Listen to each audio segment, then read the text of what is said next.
धम्मराजिक स्तूप म्हणजे कोणता स्तूप ऐकलंय? आपल्याकडे मुंबईत आहे ना आपल्याला, आपल्याकडे धम्मराजिक स्तूप आहे ना एक. कोणता स्तूप आहे? नालासोपाराचा स्तूप. हा धम्मराजिक स्तूप आहे. हा एक धम्मराजिक स्तूप आहे. आणि आणखी कोणता धम्मराजिक स्तूप आहे? एक पाकिस्तानमध्ये तक्षशिला. तक्षशिला जे 64 लिपी भगवान बुद्धांना ज्ञात होते, त्यापैकी एक ही ब्राह्मी लिपी.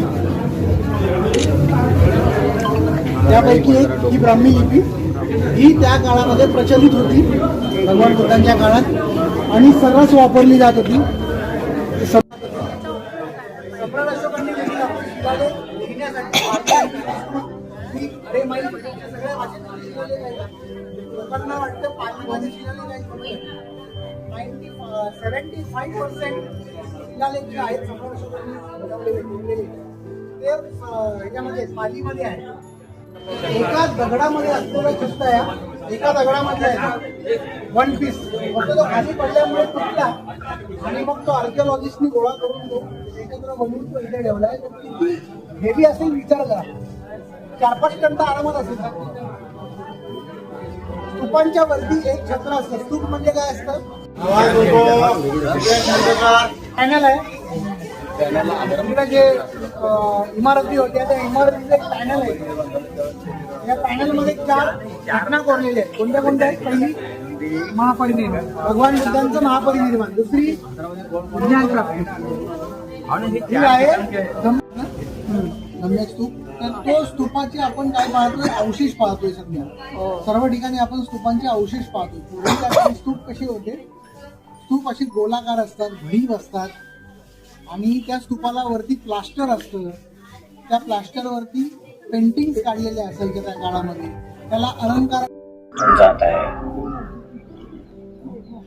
वा दोन्ही नागपुड्यातून जात आहे. लक्ष देऊन खूप लक्षपूर्वक जाणं.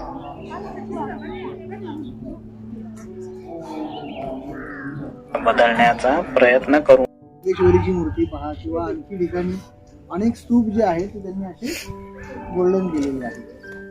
काल तुम्हाला मी जेत राजाची आणि अनाथ पिंडकांची गोष्ट सांगितली होती की हे जेतवन जे आहे हे जेतवन अनाथ पिंडकांनी भगवान बुद्धांना कशा पद्धतीने दान दिलं, म्हणजे त्याच्या पाठची जी स्टोरी होती त्याच्यामध्ये त्यांचं डिसिप्लिन कसं असतं.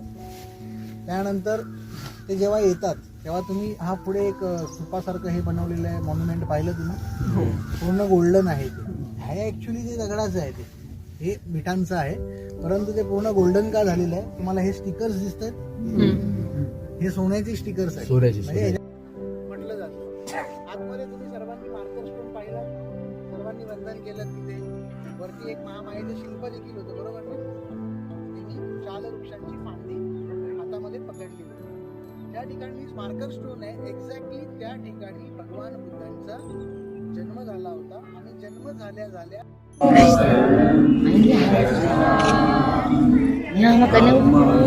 शरणं गच्छामि संघं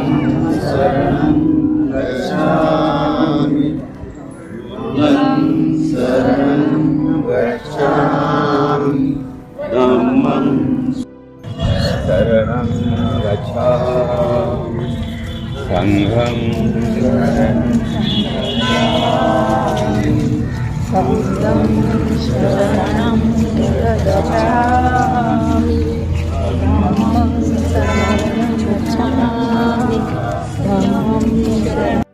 जसं आपण आता बोल फुफ्फुस मल्ल यांनी कृती केली होती बुद्ध काळामध्ये, मी तुम्हाला काल सांगितली.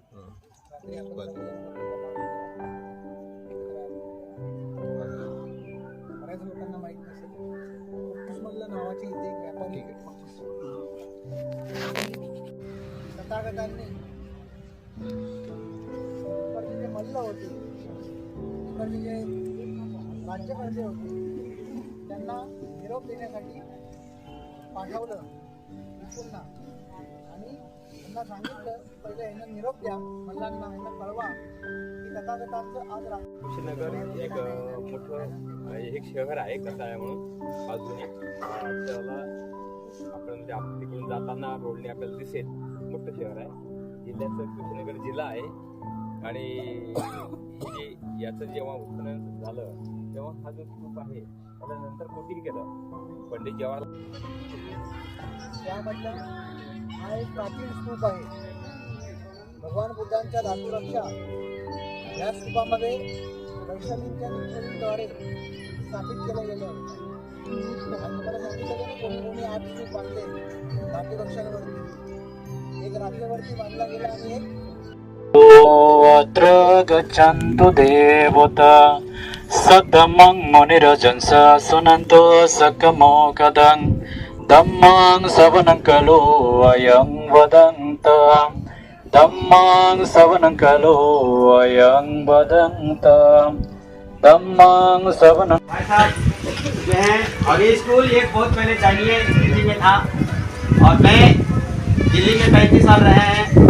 जो बुद्धिस्ट लोग हैं तिब्बती दलाई लामा का जो कल्चर उनका लोग मानने वाले हैं उनका हम 10-11 साल की उम्र में गए हैं. उनका हम जूठा बर्तन धोने के लिए काम करने गए हैं. स्वयं अभी हम मैं ही पढ़ा हूँ.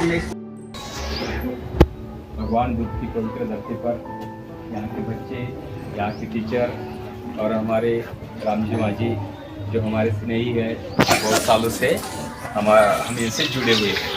और हमारे साथ आए हुए महाराष्ट्र के सभी उपासक उपासिकाएं सभी को मैं प्यार भरा. तर माझ्या सासूबाई 2001 मध्ये गेल्या. त्याच्या 1 वर्ष माझे सासरे गेले होते. माझ्या लेकीचा जेव्हा 10वा वाढदिवस होता आणि नेमका त्याच्या 2 दिवस अगोदर माझे जे HOD होते मेडिकल डिपार्टमेंटचे त्यांना एका स्कूलमध्ये आश्रमशाळेमध्ये इनॉग्रेशनसाठी आणि काही भाषणासाठी बोलवलं. तर त्यांना कुठल्या कारणाने जाता येणं शक्य नव्हतं. तेव्हा त्यांनी मला सांगितलेलं की ह्यावेळेस मॅडम